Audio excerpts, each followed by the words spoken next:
Hello students. तो हम लोग कॉस्ट ऑफ कैपिटल पढ़ रहे थे और कॉस्ट ऑफ कैपिटल में कोई भी कैपिटल अरेंज जो करते हैं तो उसका कॉस्ट क्या होता है। जैसे कि हमने देखा था कि डिबेंचर, सबसे पहले हमने कॉस्ट ऑफ डिबेंचर के बारे में बात की थी और बहुत सारे क्वेश्चन उससे रिलेटेड किए थे। तो कॉस्ट ऑफ डिबेंचर, डिबेंचर के बदले में हमको क्या देना पड़ता है, इंटरेस्ट, फिक्स्ड इंटरेस्ट देना पड़ता है। प्रेफरेंस शेयर कैपिटल के बदले में फिक्स्ड डिविडेंड देना पड़ता है और इक्विटी के बदले में अर्निंग देना पड़ता है, अनफिक्स्ड डिविडेंड वगैरह देना पड़ता है। एंड देन रिटेन्ड अर्निंग होता है जिसके बारे में हमने बोला था, हम बाद में बताएंगे। तो खैर हमारा इक्विटी डिवेंचर हमारा कंप्लीट हो चुका था। डिवेंचर में हमने, उम्मीद है आपने सारे क्वेश्चंस कर लिए होंगे डिवेंचर से रिलेटेड। आज हम प्रेफरेंस डिविडेंड देखने वाले हैं। तो यार डिवेंचर और प्रेफरेंस डिविडेंड में कोई अंतर नहीं होता। जैसे कि आपको पता है कि डिवेंचर जब भी अपन को क्वेश्चन में डिवेंचर दिया होता है तो डिवेंचर के सामने क्या होता है, 6% या कुछ एक परसेंटेज दिया होता है, 6%, 5%। मतलब उसका कहने का है कि उसमें जितने रुपए का भी आप डिवेंचर खरीदोगे उस पर आपको 6% क्रेडिट से क्या मिलेगा, उस पर इंटरेस्ट दिया जाएगा, फिक्स्ड इंटरेस्ट, ना कम ना ज़्यादा। वैसे प्रेफरेंस शेयर में भी कभी आपने गौर किया होगा कि प्रेफरेंस शेयर के साथ भी ऐसी कुछ परसेंट दिया होता है, 6%, 5%, 10%। इसका मतलब क्या होता है कि उसमें आपको एक फिक्स्ड डिविडेंड दिया जाएगा। मतलब जैसे इंटरेस्ट दिया जाता है डिवेंचर पे, वैसे preference dividend pay preference share पे प्रेफरेंस डिविडेंड दिया जाता है। तो जो भी आप लोगों के 100 रुपये का प्रेफरेंस शेयर, तो आपको क्या देना पड़ेगा, 6% डिविडेंड देना पड़ेगा। आई बात समझ में? फर्क सिर्फ इस दोनों में इतना ही है कि ये जो दिया जाता है वो बिफोर टैक्स दिया जाता है, जबकि ये जो दिया जाता है वो आफ्टर टैक्स दिया जाता है। क्योंकि हमने आपको स्टेप बताया था, जैसे प्रॉफिट होता है, प्रॉफिट में पहले अपन इंटरेस्ट घटा लेते हैं, तो फिर आ जाता है कुछ प्रॉफिट बचता है, फिर पहले टैक्स देते, फिर उसके बाद शेयर होल्डर को डिविडेंड दिया जाता है। तो मतलब ये बिफोर आफ्टर टैक्स आता है। जो भी आंसर आएगा उसका क्या आएगा, आफ्टर टैक्स ही आएगा। और यहाँ पर भी हमने डिवेंचर के बारे में पढ़ा था कि डिवेंचर दो प्रकार के होते हैं, रिडीमेबल और इरिडीमेबल वाला बात किया था। Same to same preference share में भी वही कहानी भाई, ठीक है। चलिए हम आपको एक्सप्लेन करते हैं। सबसे पहले हम बात करेंगे प्रेफरेंस शेयर कैपिटल के कॉस्ट की बात करेंगे। हम देखेंगे आज cost of preference share capital. आज हम सीखने वाले हैं cost of preference share capital. Preference share capital का कॉस्ट देखने वाले हैं। तो प्रेफरेंस शेयर भी दो प्रकार का होता है यहाँ पे। जैसे डिवेंचर होता है, सेम उसी का 2 कॉपी क्या होता है, प्रेफरेंस शेयर भी होता है। सबसे पहला प्रेफरेंस शेयर होता है irredeemable preference share. Irredeemable preference share होता है। इरिडीमेबल प्रेफरेंस शेयर मतलब वो प्रेफरेंस शेयर जिसका कभी लाइफ टाइम में आपको पैसा रिकवर वापस नहीं करना है। मतलब अगर किसी शेयर होल्डर ने आपसे 100 रुपये का प्रेफरेंस शेयर खरीदा तो लाइफ टाइम आप उसको कभी पैसा वापस नहीं करोगे, जब कंपनी बंद होगी तब पैसा वापस करोगे, जैसे डिवेंचर में होता था। सेम वही कहानी, ठीक है। तो चलिए याद करो यार, वहाँ फॉर्मूला क्या होता था, कॉस्ट ऑफ इक्विटी में फॉर्मूला क्या होता था, सी कॉस्ट ऑफ इक्विटी के लिए हम लोग क्या लिखते थे, कॉस्ट ऑफ डिवेंचर के लिए हम लोग सी कॉस्ट ऑफ डिवेंचर लिखते थे, बी लिखते थे। बट यहाँ पर आपको क्या लिखना पड़ेगा, कॉस्ट ऑफ पी लिखना पड़ेगा। Cost of preference share is equal to, formula हो जाएगा कॉस्ट ऑफ प्रेफरेंस शेयर, और ये क्या आएगा, इसमें आंसर जो आएगा वो आफ्टर टैक्स आएगा। क्या आएगा आंसर, आफ्टर टैक्स लिख लेगा, क्योंकि ये आंसर सीधा आफ्टर टैक्स ही आता है। वहाँ पे बिफोर टैक्स आता है, यहाँ पे क्या आएगा, आफ्टर टैक्स। सिर्फ इसी का अंतर है। वहाँ फॉर्मूला क्या होता था, याद करिए, इंटरेस्ट पेबल। तो यहाँ पे इंटरेस्ट पेबल की जगह लिखेंगे आप प्रेफरेंस डिविडेंड डिवाइडेड बाय, वहाँ पे एनपी लिखते थे, यहाँ भी आप क्या लिखेंगे, एनपी लिखेंगे, इंटू 100 आ जाएगा। आईपी की जगह सीधा क्या आ जाएगा, प्रेफरेंस डिविडेंड आ जाएगा। प्रेफरेंस डिविडेंड कैसे निकालोगे, सो प्रेफरेंस डिविडेंड का फॉर्मूला हो जाएगा, जितने रुपए का आपका पार वैल्यू है, जो भी पार वैल्यू है उसका सीधा रेट चार्ज कर दीजिए, into rate of dividend, rate of preference dividend divided by क्या कर दीजिए आप लोग, 100 कर दीजिए, तो आपका प्रेफरेंस डिविडेंड निकल जाएगा। और नेट प्रोसीड तो आपको पता ही है, नेट प्रोसीड मतलब क्या होता है, कैपिटल रिसीव्ड। जितना आपका कैपिटल रिसीव्ड होगा उसी को आप क्या कहेंगे, नेट प्रोसीड्स कहेंगे, यानी कैपिटल रिसीव्ड। जितना आप कैपिटल क्या करेंगे, रिसीव्ड करेंगे, वो यहाँ पर आ जाएगा। सेम वही कहानी है। और जैसे कि आपको पता है कि नेट प्रोसीड कैसे निकाला जाता है, तो नेट प्रोसीड उस बात पर निर्भर करता है कि आपने इशू कैसे किया शेयर को। व्हेन इशू एट पार, अगर आप पार वैल्यू पे इशू करोगे तो नेट प्रोसीड कैसे लिख लेगा, net proceed is equal to par value of share, और उसमें से अपन क्या माइनस कर देंगे, फ्लोटेशन कॉस्ट को क्या कर देंगे, माइनस कर देंगे। इसी तरह दूसरा कंडीशन, अगर issue of share, issue of at discount, अगर आप डिस्काउंट पे इशू करते हो तब कैसे करोगे, नेट प्रोसीड कैसे लिख लेगा, पार वैल्यू पे आप जो भी खर्चा करते हो उसको घटा दो।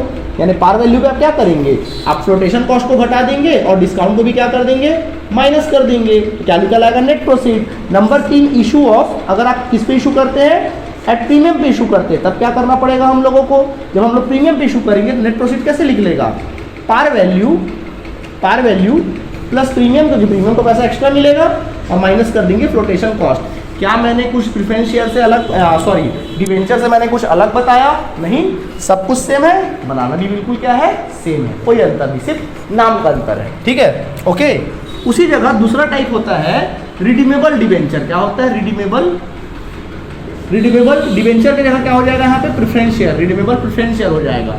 तो याद करिए हमने डिवेंचर के लिए क्या फॉर्मूला लिखाया था? कॉस्ट ऑफ डेब्ट बिफोर टैक्स हम लिखाते थे, याद आया?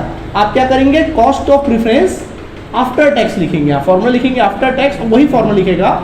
यहाँ पे लिखते थे आईपी, वहां पे आ जाएगा PD is equal PD plus MV maturity value minus net proceed divided by क्या ले लेंगे? एन, यानी number of maturity period, divided by MV plus NP divide by क्या कर देंगे? 2 × 100। क्या अंतर है भाई? कोई अंतर नहीं, सब सिर्फ नाम का अंतर है और आपको पता है क्या करना है। और एक्सप्लेन करूँ तो मैं एमवी का मतलब क्या हो जाएगा? यहाँ पे मैच्योरिटी वैल्यू हो जाएगा, कितने रुपए में आप मैच्योर कर रहे हो, मैच्योरिटी वैल्यू आ जाएगा। डिस्काउंट पे मैच्योर करोगे तो डिस्काउंट, प्रीमियम पे मैच्योर करोगे तो प्रीमियम। देन फिर एनपी का मतलब तो आप जानते ही हैं, नेट प्रोसीड। और एन का मतलब भी जान रहे हैं, मैच्योरिटी पीरियड, जितने समय का मैच्योरिटी पीरियड है ईयर्स के फॉर्म में रहेगा उसको आप लोग ले लेंगे। और देन फिर और कुछ तो बचे ही नहीं। और प्रेफरेंस डिविडेंड तो आप जान ही रहे हैं, पी मतलब क्या होता है? पीडी मतलब होता है प्रेफरेंस डिविडेंड। ओके, तो इस प्रकार से आप क्या कर सकते हैं? बना सकते हैं। ठीक है, तो ये कि हमारा सिर्फ अंतर सिर्फ ये कि इसमें कॉस्ट ऑफ जो वहाँ पे बिफोर टैक्स आता था, यहाँ पे आफ्टर टैक्स आएगा। तो अगर अपन को क्वेश्चन में आफ्टर टैक्स डायरेक्ट निकलेगा तो कई बार क्वेश्चन में अपन को बिफोर में कन्वर्ट करना पड़ेगा। तो बिफोर में कैसे कन्वर्ट करोगे? आप डायरेक्टली आफ्टर टैक्स निकाल लो, बिफोर में कन्वर्ट करना तो फॉर्मूला क्या हो जाएगा? कॉस्ट ऑफ प्रेफरेंस आफ्टर नहीं बिफोर टैक्स। अगर निकालना तो क्या करोगे? Cost of preference after tax जो निकला रहेगा वो ले लेना, divided by 1 minus tax rate को क्या कर देना? डिवाइड कर देना। आपका आंसर क्या हो जाएगा? निकल आएगा। बस इतना संतर और कुछ है नहीं। तो मुझे लगता है कि मुझे प्रेफरेंस शेयर के कोई क्वेश्चन बताने का आवश्यकता नहीं, क्योंकि क्वेश्चन बताऊंगा तो फालतू में समय वेस्ट होगा। तो सेम इसी तरह से आपके क्वेश्चन में जितने भी आपके बुक में क्वेश्चन है प्रेफरेंस शेयर से रिलेटेड, चाहे वो रिडीमेबल हो या इरिडीमेबल हो, बिल्कुल डिवेंचर की तरह ही क्वेश्चंस बनेंगे। और डिवेंचर के हमने बहुत सारे क्वेश्चंस हमने बनाए थे, तो आप इसको बनाएंगे। ठीक है, तो चलिए इसको अगर आप नोट करना चाहें तो आप नोट कर लीजिए। नोट तो जरूरी है आपके लिए करना, इसको नोट कर लीजिए। कई बार थ्योरी में भी ये चीज़ पूछ देता है, तो जल्दी से नोट करिए। उसके बाद हम लोग इक्विटी, कॉस्ट ऑफ इक्विटी देखते हैं।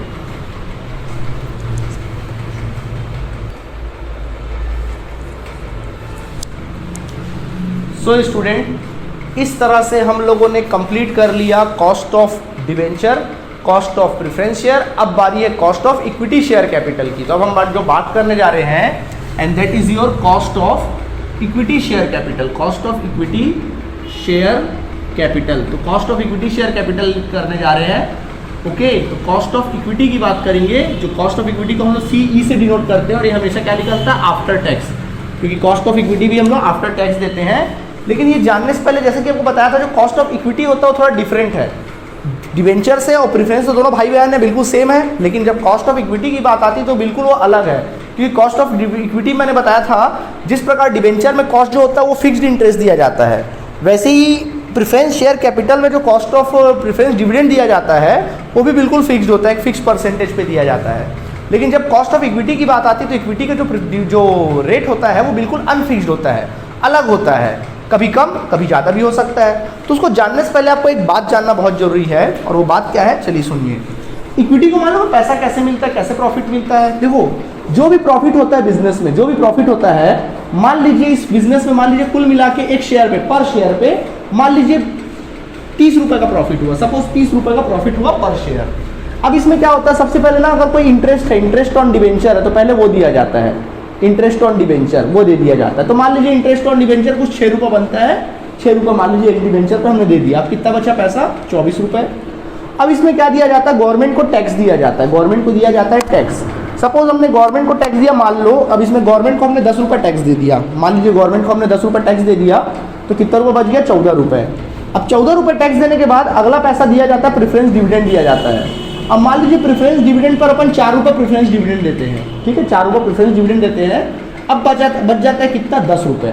इस 10 रुपये पे किसका हक होता है? इक्विटी का हक होता है। इसको बोलते हैं अर्निंग। क्या बोलेंगे? Earning per share. इसी को कहते हैं अर्निंग पर शेयर।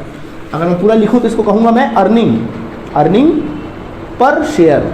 तो जनरली क्या होता है? अर्निंग पर शेयर पूरे पैसे पर किसका हक होता है? इक्विटीज का हक होता है। अगर कंपनी चाहे तो पूरा 10 रुपये कंपनी क्या कर सकती है? इक्विटीज को बांट सकती है, अर्निंग के हिसाब से बांट सकती है। लेकिन कंपनियां कई बार क्या करती, पूरा 10 रुपये शेयर होल्डर को नहीं देती, इक्विटी शेयर होल्डर को 10 रुपये नहीं देती, बल्कि क्या करती है 10 रुपये में से कुछ हिस्सा ही डिस्ट्रीब्यूट करती है। मान लीजिए कुछ हिस्सा डिस्ट्रीब्यूट कर रही है, सपोज 4 रुपये ही वो डिस्ट्रीब्यूट कर रही है, जरूरी नहीं है वो कभी कम भी कर सकती, कभी ज़्यादा भी कर सकती, कुछ भी डिस्ट्रीब्यूट कर सकती है। इसमें कोई ऐसा कुछ रूल नहीं कि 4 कम करेगी या ज़्यादा करेगी, ऐसा कुछ भी नहीं है। 10 में से 4 रुपये क्या कर दिया उसने, डिस्ट्रीब्यूट कर दिया। और तो रोक कर कितना रख लिया, 6 रुपये।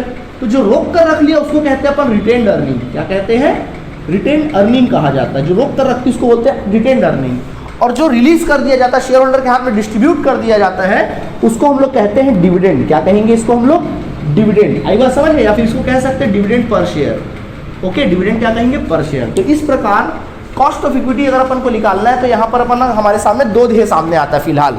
पहला अर्निंग आता है, अर्निंग पर शेयर, और दूसरा ध्येय आता है डिविडेंड पर शेयर। और एक तीसरा भी आता है जो हम आपको अभी क्या करेंगे, डिस्कस कर ही देंगे आपको। ओके, तो चलिए इतना आप फिलहाल नोट करिए, फिर हम आपको इसको फॉर्मूला में आपको एक्सप्लेन करते हैं।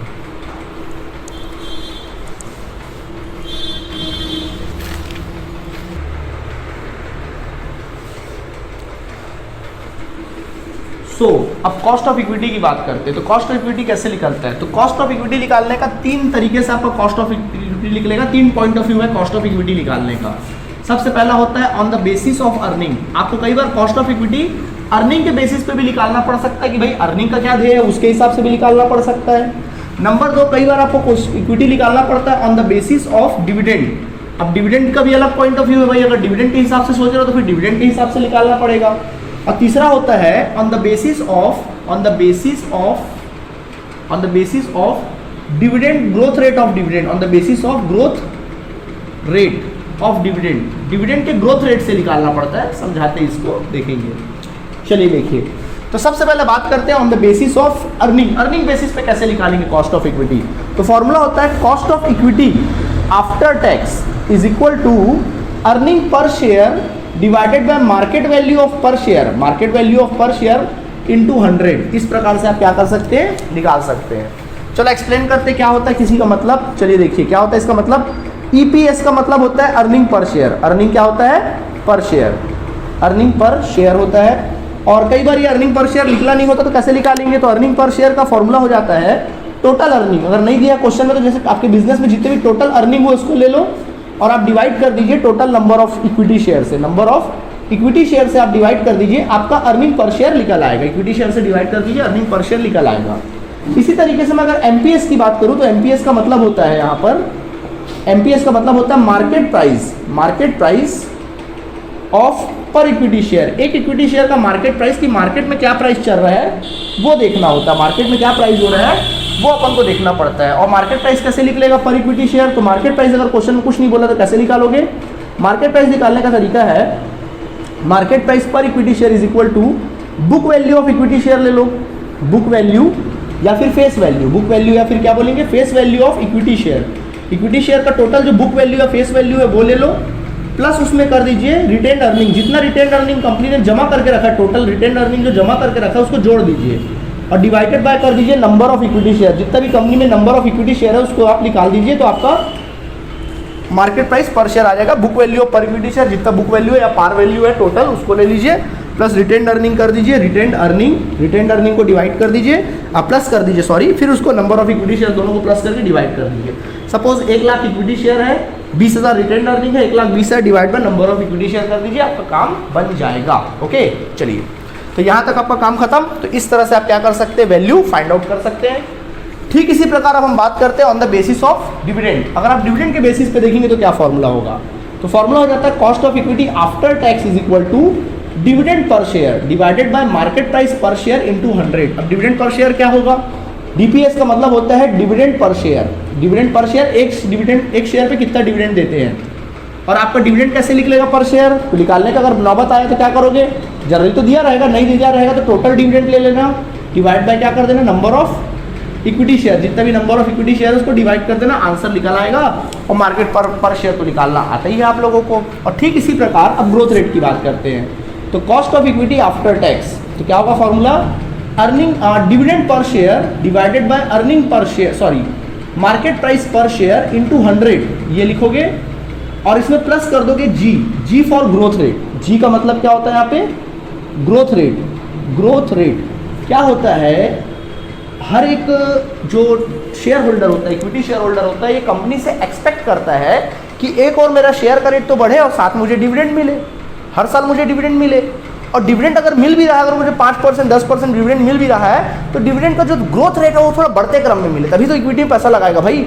अगर 10% उसको डिविडेंड मिल रहा है तो क्या मतलब ऐसे भी डिविडेंड का, हमेशा एक मुश्त में डिविडेंड मिल रहा है। हर साल बढ़ते हुए मिलना चाहिए, बढ़ते क्रम में मिलना चाहिए। अगर इस साल 10% मिला तो अगले साल 12% मिलना चाहिए, 13% मिलना चाहिए, 14% अगले साल मिलना चाहिए। मतलब लगातार जो डिविडेंड का जो रेट है, परसेंटेज है, वो लगातार उसका ग्रोथ होना चाहिए, वो उसका इंटेंस होता है। तो उस इंटेंस को भी अपन लेके चलते हैं, तो प्लस कर देते ग्रोथ रेट।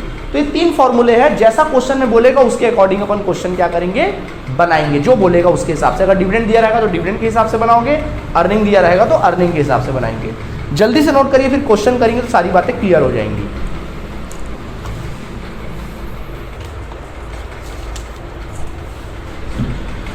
सो स्टूडेंट, चलिए आज हम लोग कुछ प्रैक्टिकल क्वेश्चन करेंगे कॉस्ट ऑफ इक्विटी का, तो और अच्छे से आपको एक्सप्लेन हो जाएगा। तो देखिए, हम आपके बुक का ही क्वेश्चन आपके सामने पेश करते हैं।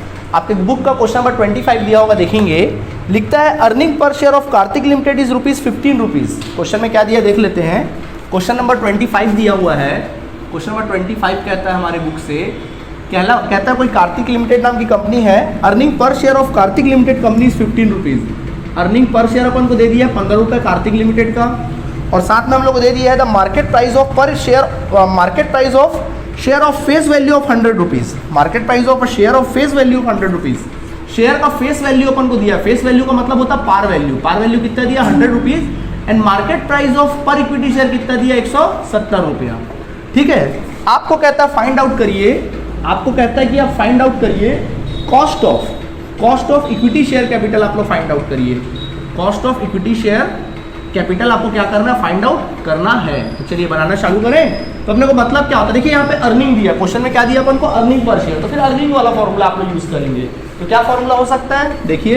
तो अपन लिखेंगे सॉल्यूशन। तो फर्स्ट ऑफ ऑल लिखेंगे अर्निंग पर शेयर का फॉर्मूला क्या होता है। तो cost of equity after tax, formula हो जाएगा cost of equity after tax is equal to, formula करेंगे अपन, लिखेंगे यहाँ पे cost of capital after tax earning per share divided by market price per share into 100 कर देना।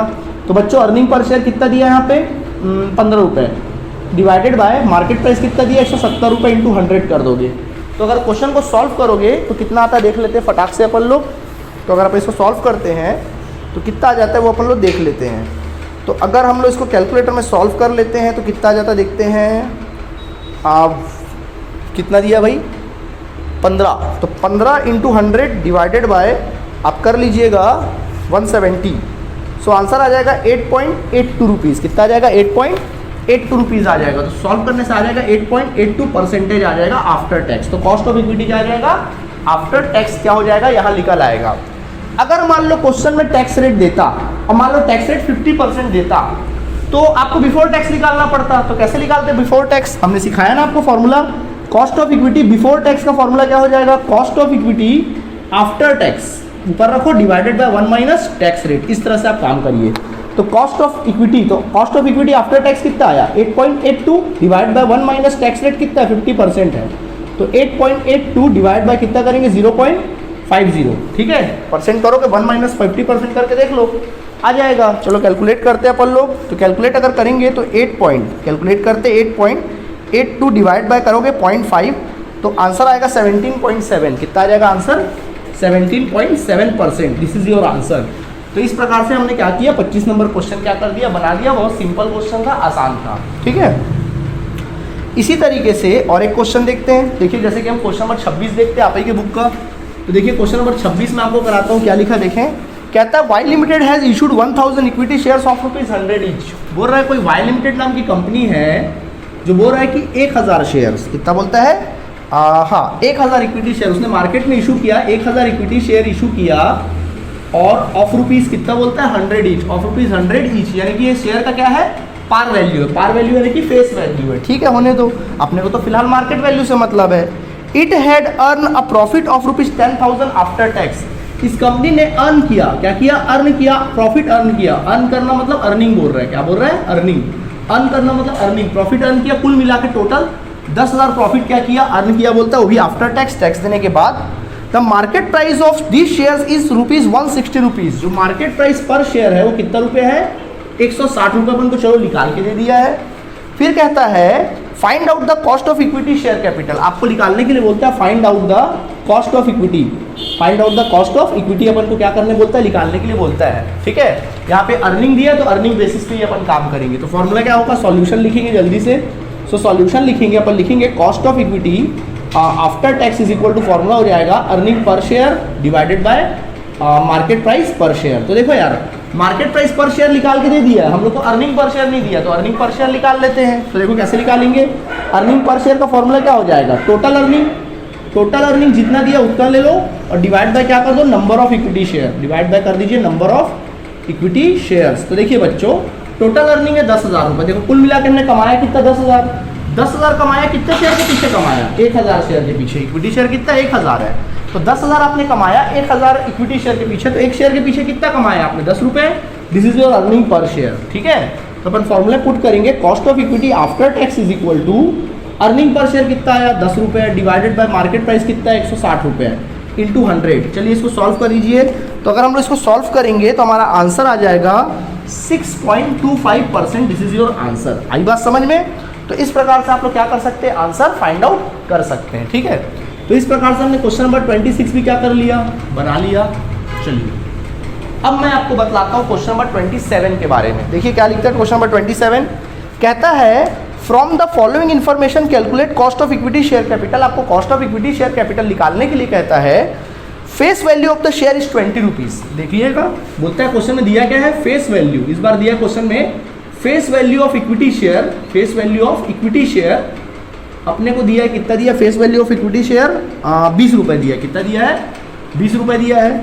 ठीक इसी प्रकार premium on issue of 7 rupees per share दिया है। पर शेयर पे प्रीमियम, प्रीमियम पे अपन इशू करते हैं, प्रीमियम पे इशू करते हैं। तो कितने रुपए में इशू करते हैं, प्रीमियम पे 7 रुपये पे आप इशू करते हो। ठीक है भाई। और आगे कहता है net earning after tax 6 rupees. Net earning after tax, net earning मतलब earning per share. Earning per share कितना दिया है, 6 रुपये दिया हुआ है। ठीक है, 6 रुपये दिया है। एंड द शेयर आगे लिखता है and cost of issue, and cost of issue per share. Cost of issue, issue पे कितना खर्चा हो रहा है, 2 रुपये हमारा क्या हो रहा है, खर्च हो रहा है। तो आपको कॉस्ट ऑफ इक्विटी क्या बोलता है, निकालने के लिए कहता है। तो कैसे करेंगे सुनिएगा, हमको फाइंड आउट करने के लिए कहता है कॉस्ट ऑफ इक्विटी। आप बोलोगे सर इस बार तो हम लोग कहीं भी मार्केट वैल्यू का जिक्र नहीं किया है और ऐसा कुछ भी नहीं दिया जिससे मार्केट वैल्यू फाइंड आउट की जा सके। तो यार जब भी कुछ ऐसा दिया रहे ना तो बिल्कुल वैसे ही बनाना जैसे आप लोग डिबेंचर के टाइम पे या प्रेफरेंस के टाइम पे बनाते थे। क्या हो जाएगा यहाँ पे फॉर्मूला, जब देखो यार यहाँ पे क्या दिया अपन को, फेस वैल्यू दिया है, कहीं मार्केट वैल्यू दिया है क्या, और मार्केट वैल्यू निकाल पाना पॉसिबल भी नहीं हो। मैंने मार्केट वैल्यू निकालना सिखाया है कि बुक वैल्यू ऑफ शेयर ले लो, प्लस कर दो retain earning divided by number of equity कर दो, ऐसा कुछ तो दिया नहीं है।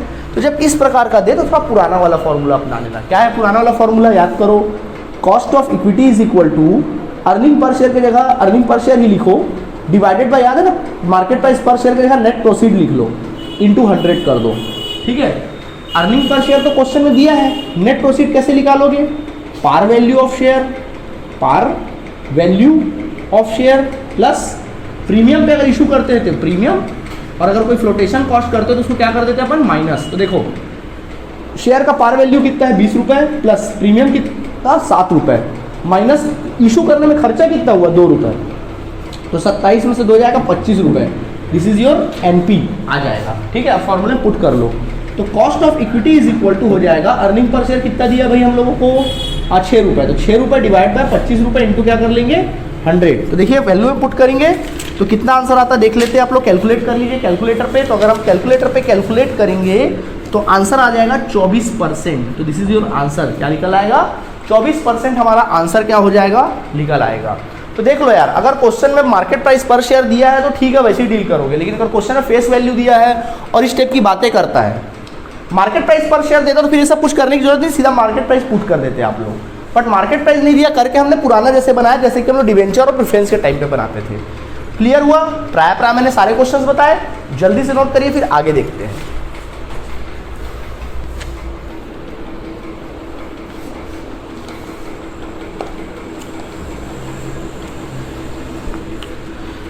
ओके स्टूडेंट्स, तो इस तरह से हमने कुछ क्वेश्चंस देखा। अब क्वेश्चन का सिलसिला और बढ़ाते हैं।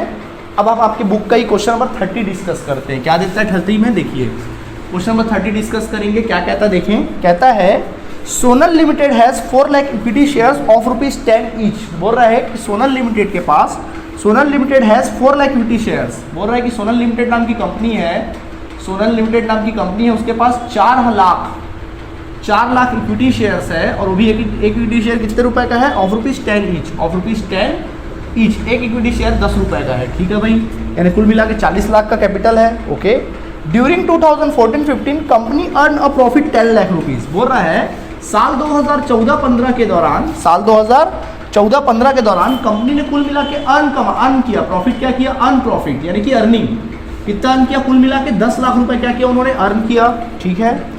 Dividend pay out ratio of the maintain at 70%। बोल रहा है कि जो डिविडेंड लोग पे आउट करते हैं, जो डिविडेंड देते हैं, वो डिविडेंड कितना देते हैं लोग, 70% डिविडेंड क्या करते हैं, देते हैं। ये बोलता है डिविडेंड जो रेट है 70%, यानी पर शेयर अगर 100 रुपये कमाते तो उसमें 70 रुपये डिविडेंड देते थे, 30 रुपये रिटेन अर्निंग का रहता है। आगे कहता है assume the tax rate is 50%। आप मानिए कि जो टैक्स रेट है, इस बार टैक्स रेट भी दिया है, कितना परसेंट दिया है, 50% दिया है। और आगे कहता है calculate the cost of equity share before and after tax. बोल रहा है कि आपको कैलकुलेट करने बोलता है, फाइंड आउट करने के लिए बोलता है कॉस्ट ऑफ इक्विटी, आपको कहता है आफ्टर टैक्स भी निकालिए and cost of equity before tax भी निकालिए, दोनों के दोनों निकालिए आप, ठीक है, हम निकाल देंगे। और market price of share of ₹30 पर शेयर। बोल रहा है कि मार्केट प्राइस पर शेयर जो बोल रहा है कितना रुपये दिया है, 30 रुपीज़, ठीक है। अब क्वेश्चन को देखिए और आपको क्या लगता है कि किस तरीके से क्वेश्चन बना सकते हैं। देखो यार, इस क्वेश्चन में हम लोग को अर्निंग भी दिया है, तो अर्निंग पर शेयर के हिसाब से भी बना सकते हो, और यहाँ पे डिविडेंड के बारे में भी जिक्र किया, तो डिविडेंड पर शेयर के हिसाब से बना सकते हैं, यानी कि हम दोनों से बनाएंगे, ठीक है।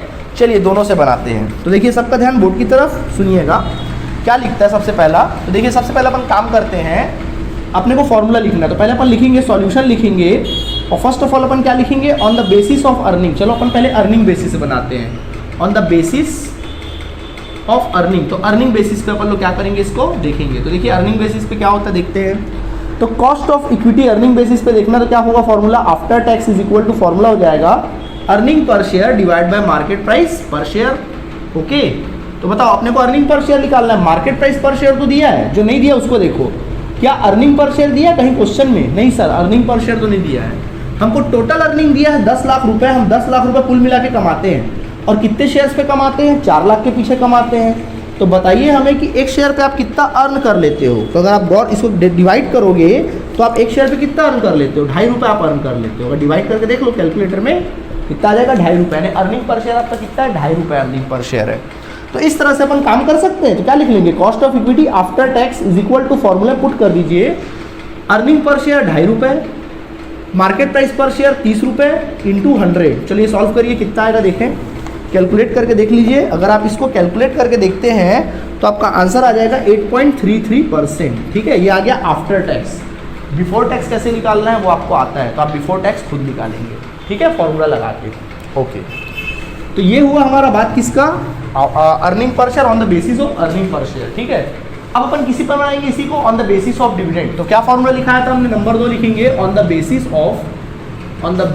Of dividend. अब अपन लोग डिविडेंड के बेसिस पे देखेंगे, तो क्या फॉर्मूला हो जाएगा भाई, डिविडेंड के बेसिस पे देखोगे तो cost of equity after tax, cost of equity after tax is equal to dividend per share divided by market price per share. यही होता है ना फॉर्मूला। फॉर्मूला आपके माइंड में होना चाहिए बॉस, फॉर्मूला अगर माइंड में नहीं जाएगा तो बड़ा दिक्कत हो जाएगा, ठीक है। तो फॉर्मूला डिविडेंड पर शेयर। तो देखिए समझो, तो डिविडेंड पर शेयर अपन देखते हैं। तो देखो डिविडेंड पर शेयर निकालना पड़ेगा। तो देखो अर्निंग पर शेयर कितना है, बोल रहा है अर्निंग पर शेयर हमने कितना कमाया, 2.5 रुपये कमाया, है ना।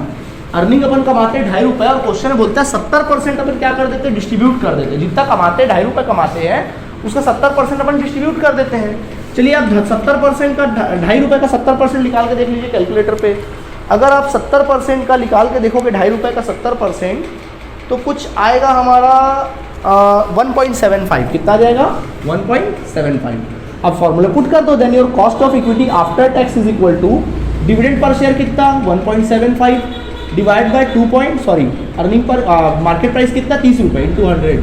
चलिए सॉल्व कर दीजिए। अगर आप इसको सॉल्व करते हैं देन फिर आपका आंसर आ जाएगा 5.833%। ये आ जाएगा आपका answer. This is your cost of equity after tax. Before tax निकालना आपका काम है, आप निकाल लीजिएगा। तो इस तरह से हमने क्या कर लिया, इस क्वेश्चन को क्या कर लिया, सॉल्व कर लिया। ठीक है, ओके, यहाँ तक क्लियर है। आगे बढ़ते हैं। इसी तरीके से मैं आपको और एक क्वेश्चन डिस्कस कर देता हूँ, and that is your question number 31। अब मैं क्वेश्चन नंबर 31 आपको डिस्कस करता हूँ। समझिए, छोटे छोटे क्वेश्चन है, आपका हो सकता है कई बार एग्जाम में 3-3 नंबर में आपको दे सकता है, तो उसको देख लेंगे। तो देखिए क्या लिखा है, the current market price on equity share of rupees is 180। बोल रहा था current market price is rupees equity share of rupees 180, यानी मार्केट प्राइस पर शेयर बोल रहा है।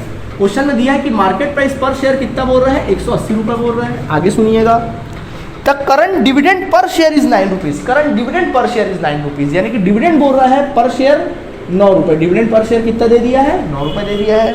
फिर आगे कहता है कि the growth rate, the dividend are expected to growth rate at 7%, यानी ग्रोथ रेट, डिविडेंड का जो ग्रोथ रेट है वो कितना परसेंट बोलता है अपन लोगों को, 7%। क्या कहता है इस क्वेश्चन में, कहता है 7% है। ठीक है भाई, 7% तो 7%। Calculate the cost of equity share capital, आपको फाइंड आउट करने के लिए बोलता है cost of equity share capital. Cost of equity share capital after tax ही लिख लेगा। ठीक है, अब एक बात बताओ, इस क्वेश्चन को देख के आपको क्या लगता है किस तरीके से बनाना पड़ेगा। बिल्कुल सही, जो अपन ने तीसरा वाला फॉर्मूला लगाया था ना ग्रोथ रेट वाला, वैसा बनेगा ये, है ना। तो क्या था फॉर्मूला ग्रोथ रेट वाला, cost of equity after tax is equal to, क्या था formula, dividend per share divided by market price per share into 100। ऐसा करेंगे और प्लस कर देंगे उसमें ग्रोथ रेट, है ना। तो डिविडेंड पर शेयर कितना है बोलो बच्चों, 9 रुपया। मार्केट प्राइस कितना है, 180 रुपये इंटू 100, ब्रैकेट क्लोज कर देना। ग्रोथ रेट कितना है, 7%, कितना है 7%, 7 लिख दो। चलो इसको पहले सॉल्व करो, कितना आता है देखो। इसको अगर आप सॉल्व करोगे तो मेरे हिसाब से इसका आंसर आएगा तकरीबन, कैलकुलेट करके देखते हैं, 5% आ जाएगा इसका आंसर। और ये कितना, 7% ग्रोथ रेट, दोनों को जोड़ दो 12% आएगा। कितना आ जाएगा, 12%। तो हमारा जो आंसर आ जाएगा वो कितना आ जाएगा, 12% हमारा आंसर क्या हो जाएगा, निकल आएगा। समझ में आया कि नहीं आया।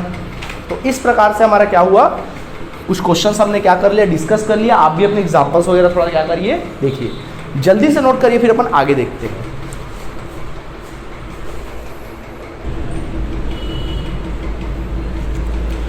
ओके, अब क्वेश्चन का सिलसिला थोड़ा और बढ़ाया जाएगा और आगे डिस्कस किया जाएगा।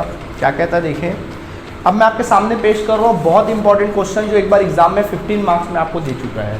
देखिए कहता है, क्वेश्चन नंबर 33 दिया है हमारी बुक से, दिया है क्वेश्चन नंबर 33। क्या कहता है देखें, कहता है Gaurav limited is considering for issuing new equity share. Gaurav limited एक नया इक्विटी शेयर इशू करने का सोच रहा है। The current market price of the company share is 200 rupees. जो करंट मार्केट प्राइस है, यानी बोल रहा है कि जो मार्केट प्राइस पर शेयर है वो 300 रुपये है। ठीक है भाई, कोई दिक्कत नहीं, सॉरी 200 रुपया है, 300 नहीं 200 रुपया है।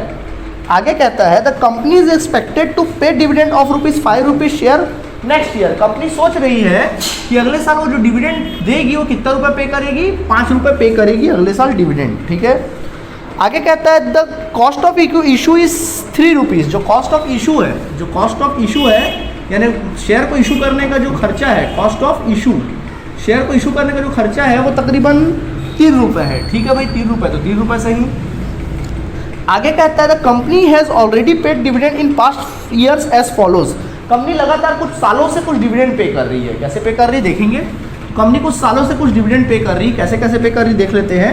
2011-12, 2012-13, 2013-14 और 2014-15, इस प्रकार से कंपनी क्या कर रही है, कुछ सालों से डिविडेंड पे कर रही है। और कितना कितना डिविडेंड पे कर रही है, डिविडेंड पर शेयर हर साल डिविडेंड पे करती है।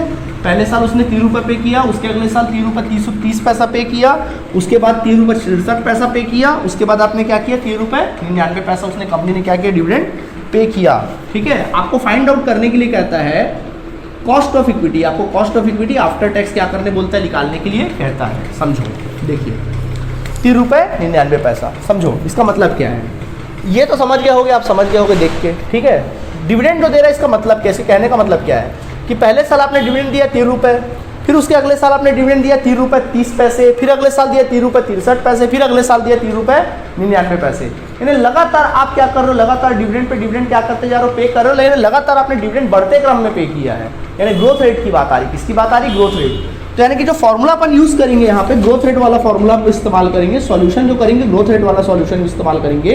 कहने का मतलब ये है कि यहाँ फॉर्मूला हो जाएगा equity share after tax is equal to dividend per share divide by market value of per share into 100 into plus क्या लिख देंगे, ग्रोथ रेट लिख देंगे। ठीक है, ग्रोथ रेट। तो देखिए इस क्वेश्चन को पहले तो ग्रोथ रेट निकालना पड़ेगा। कैसे निकालोगे, सुनो। आप ग्रोथ रेट निकालने के लिए काम करोगे, कितना ग्रोथ हुआ शेयर में, देखो ग्रोथ, तो अपन क्या करेंगे, ग्रोथ लिखेंगे। पहले 3 रुपये था, अब कितना है, 3 रुपये 30 पैसा। बताइए कितना ग्रोथ हुआ, 0.30 ग्रोथ हुआ। तो आप यहाँ पे लिख देना 0.30, समझ में आया, पॉइंट क्या लिख देना 30। और पिछले साल के मुकाबले कितना परसेंटेज ग्रोथ हुआ, तो यहाँ पे डिवाइड बाय क्या लिखोगे 3। पिछले पहले साल का आप डिविडेंड लिख दोगे, कितना लिख दोगे 3। कोई भी आप डिविडेंड उठा सकते हो, आप चाहो तो इसको उठा सकते हो, इसको। अगर आप इसको उठाओगे दोनों बीच का डिफरेंस निकाल लोगे, ज़्यादा बेस्ट है आप पहले ही वाला उठाओ। पहले साल आपने 3 रुपये डिविडेंड दिया और अगले साल 3 रुपये 30 पैसा, कितना ग्रोथ किया, 30 पैसे आपने ग्रोथ किया। और पहले साल वाला डिविडेंड का रेट लिख लो, तो आपका ग्रोथ रेट निकल आएगा। सॉल्व करेंगे, अगर हम इसको सॉल्व करते तो ग्रोथ रेट ना 10% आएगा, करके देख लो कितना आ जाएगा ग्रोथ रेट, 10% हमारा क्या निकल आएगा, ग्रोथ रेट क्या हो जाएगा, निकल आएगा। ओके, ग्रोथ रेट आ जाएगा, निकल आएगा 10%। अब चलिए फॉर्मूले पुट करते हैं, आ गया ग्रोथ रेट। चलिए देखिए, तो अपन लिखेंगे cost of equity after tax is equal to, formula हो जाएगा डिविडेंड पर शेयर। बोलो डिविडेंड पर शेयर कितना दिया है, 5 रुपये, divide by market price per share. देखो मार्केट प्राइस है कितना, 200 रुपया, मार्केट प्राइस 200 रुपये है, बट इशू पे कुछ खर्चा हो रहा है ना 3 रुपये, तो खर्चे को अपन घटा देते हैं। कितना आ जाएगा, 197 रुपीज़ इंटू 100। और ग्रोथ रेट को अलग से आप 10% को एज इट इज लिख दो। अच्छा, इसको कैलकुलेटर से सॉल्व करिए। देखिए इसको अगर आप लोग कैलकुलेटर से सॉल्व करते हो तो कुछ आएगा 2.5754 आ जाएगा। 2 पॉइंट कितना आ जाएगा, 54%, और ये 10% अलग से, दोनों को जोड़ दीजिए 12.54%। This is your answer. आ गया आंसर, एकदम सिंपल था बिल्कुल। हमारा आंसर क्या हो गया, आ गया। ठीक है, तो जो ग्रोथ रेट आया वो कितना आ गया हम लोगों का, 12 पॉइंट कितना आ जाएगा, 54% निकल आएगा हमारा क्या, ग्रोथ रेट। क्लियर है, ठीक है। इसको अच्छे समझ लीजिएगा, बना लीजिएगा, और अगर आपके बुक में कुछ इससे रिलेटेड क्वेश्चंस वगैरह हो तो उसको भी प्रैक्टिस कर लीजिएगा। ठीक है, चलिए अब हम आपके क्वेश्चन का सिलसिला और बढ़ाते हैं और हम अपने बुक का क्वेश्चन नंबर 35 बनाते हैं। इसको भी लगा लीजिए 2000% IMP, क्योंकि ये भी एग्जाम में 15 मार्क्स में दिया और है भी लायक 15 मार्क्स के लायक का। ठीक है, देखें क्या लिखा है, Maheshwari finance company has issued 20,000 equity shares of ₹10 each. बोल रहा है कि महेश्वरी नाम की कंपनी इसने मार्केट में इशू किया 20,000 equity share, 20,000 equity shares issue किया, और वो भी कितने का किया, ऑफ ₹10 ईच। एक शेयर कितने का किया, 10 रुपये का मार्केट में क्या किया, शेयर इशू किया। During 2009-10 the company earn net profit 80,000 after tax. Company ने कुल मिला के अर्निंग प्रॉफिट अर्न कितना किया, अर्निंग प्रॉफिट मतलब क्या, अर्न किया, अर्निंग कितना किया, 80,000 रुपये प्रॉफिट क्या किया, कमाया। ठीक है, the company is distributed of dividend of ₹2 share पर शेयर। कंपनी जो डिविडेंड बांटती, 2 रुपये क्या करती, पर शेयर क्या कर देती, डिविडेंड बांट देती है, बांटने दो कंपनी को। आगे कहता है and is expected to raise 5% per annum. और बोल रही कि डिविडेंड जो है उसको रेज करने का सोच रही है। जो ग्रोथ रेट है, जो क्या है, ग्रोथ रेट है, वो कितना परसेंट है, 5% है। रेज मतलब बढ़ाना, कंपनी हर साल इसको 5% बढ़ाना चाहती है, 5%। बोल रहा है and he is expected to raise 5%। ठीक है, if the market price per share is 50 rupees, अगर मार्केट प्राइस क्या है 50 रुपीज़ है, so you are required to calculate the cost of capital using, आपको कैलकुलेट करना है कॉस्ट ऑफ कैपिटल। तो आपको फाइंड आउट करना है, cost of capital. Cost of capital हम लोग को फाइंड आउट करना है, और कुछ 3 कंडीशन में फाइंड आउट करना है। पहला, डिविडेंड यील्ड मेथड से फाइंड आउट करो। डिविडेंड यील्ड मेथड मतलब बोले तो क्या, डिविडेंड पर शेयर के मेथड से आप फाइंड आउट करो बोलता है क्वेश्चन में। दूसरा बोलता है earning yield method. Earning yield method मतलब earning per share and earning basis पे फाइंड आउट करो। Earning yield method, earning yield method का मतलब होता है अर्निंग पर शेयर के हिसाब से आप लोग फाइंड आउट करो। और तीसरा अपन लोगों को बोला होगा dividend yield plus growth rate, growth method. Dividend yield plus growth rate से आप निकालिए। मतलब तीनों वैरायटी यहाँ पे जो हमने सीखा था, तीनों की तीनों वैरायटी यहाँ पे। कैसी वैरायटी है, तीनों की तीनों वैरायटी है। चलो काम करना चालू करते हैं। सब कुछ अवेलेबल है यार, कुछ ऐसा चीज जो अवेलेबल नहीं है। चलो पहला निकालते हैं, नंबर एक किस बेसिस पे निकालना है, डिविडेंड यील्ड मेथड से अपन को क्या करना, फाइंड आउट करना है। तो चलो डिविडेंड यील्ड मेथड से अपन फाइंड आउट करेंगे। क्या होगा देखिए, cost of equity is equal to dividend per share divide by market price per share into 100। तो देखो डिविडेंड साफ साफ दिया, देखो 2 रुपये, चुपचाप लिख दो 2 रुपये, डिवाइड बाय मार्केट प्राइस कितना दिया 50 रुपये, 50 रुपये लिख दो, डिवाइड इंटू 100 कर दो। चलो सॉल्व करके देखो कितना परसेंट आता है। अगर इसको सॉल्व करोगे 4% हमारा आंसर आ जाएगा। पहला आंसर आ गया, बिल्कुल सिंपल है। ठीक है, इसी तरीके से अब मैं बात करूंगा किसकी, अब मैं बात करूंगा नंबर 2 की बात करूंगा, किस बेसिस पे निकालना है, अर्निंग यील्ड मेथड से। नंबर 2 यानी कि मुझे निकालना है अर्निंग यील्ड मेथड से। मेरे पास थोड़ा जगह की कमी हो जाएगी, काम करता हूँ, अगर आप लोग यहाँ तक नोट कर लिए होगी, इसको नोट कर लेना, मैं इधर बना देता हूँ, ठीक है। मैं इसको मिटा दे रहा हूँ। ओके चलिए, तो मैं आगे करता हूँ, इसको आगे कंटिन्यू करता, नंबर 2 लिखता हूँ, मैं यहाँ लिखता हूँ नंबर 2। अब मुझे किस पे निकालना है, अर्निंग यील्ड मेथड से निकालना है। क्या निकालना है, अर्निंग यील्ड मेथड से मुझे क्या करना है, इसको बनाना है। चलिए, अर्निंग यील्ड मेथड का फॉर्मूला क्या हो जाएगा, अर्निंग यील्ड मेथड का फॉर्मूला होता है cost of equity is equal to, आप जानते हैं, earning per share divide by market price per share into 100। तो यार मार्केट प्राइस पर शेयर तो क्वेश्चन में दिया हुआ है, क्या अर्निंग पर शेयर दिया है, नहीं सर नहीं दिया है, तो निकाल लो। अर्निंग पर शेयर कैसे निकालोगे, कुल मिला के अर्निंग कितना किया आप लोगों ने, देखो 80,000 रुपये अर्निंग किया कुल मिला के, ओके। और नंबर ऑफ इक्विटी शेयर कितना है, 20,000 है, नंबर ऑफ इक्विटी शेयर कितना है 20,000, तो कितना हुआ अर्निंग पर शेयर 4 रुपये, कितना आ जाएगा 4 रुपये। यानी आपने कितना कमाया, 4 रुपये कमाया, जिसमें से 2 रुपये डिविडेंड के तौर पे बांट दिया, ठीक है, 4 रुपये अर्निंग। अब काम कर लो, cost of equity is equal to 4 रुपये डिवाइड बाय कितना, 50 रुपये इंटू 100, ठीक है, 50 रुपये डिवाइड बाय क्या कर लेंगे 100, सॉल्व करोगे आंसर आ जाएगा 8%, ठीक, सॉल्व करके देख लो। एंड नंबर 3 कहता है, नंबर 3 क्या कहता है, dividend yield plus growth rate, dividend yield plus क्या लेंगे अपन लोग, ग्रोथ रेट लेंगे, ग्रोथ रेट।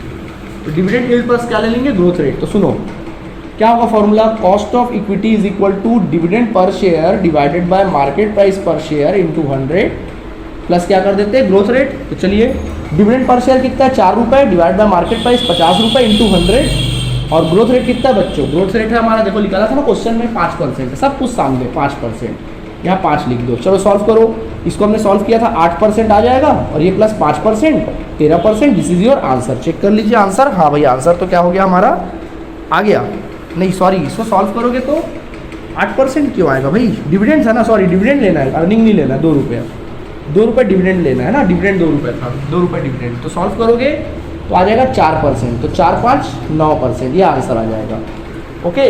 तो इस प्रकार से हम लोगों ने तकरीबन सारे क्वेश्चंस कॉस्ट ऑफ इक्विटी से रिलेटेड मैक्सिमम क्वेश्चन मैंने आपको बताया। अब आपसे गुजारिश है कि आपके बुक में जितने भी रिलेटेड क्वेश्चन होंगे कॉस्ट ऑफ इक्विटी से रिलेटेड, चाहे वो डिविडेंड बेसिस हो, चाहे अर्निंग बेसिस हो, चाहे वो ग्रोथ रेट बेसिस हो, आपको बनाना है, और बनेगा ही बनेगा आपसे 101%, ये हमारी गारंटी है, ठीक। नेक्स्ट क्लास में हम लोग कॉस्ट ऑफ रिटेन्ड अर्निंग पढ़ेंगे, और वेटेड वाली बड़े बड़े क्वेश्चन हम पढ़ेंगे जो 15 नंबर के लायक होते हैं। तो फिलहाल आज के क्लास के लिए इतना काफ़ी है, आप इसको नोट करिए और इससे रिलेटेड क्वेश्चन बनाइए, बाकी मुलाकात हमारी कल के क्लास में होगी। Thank you students.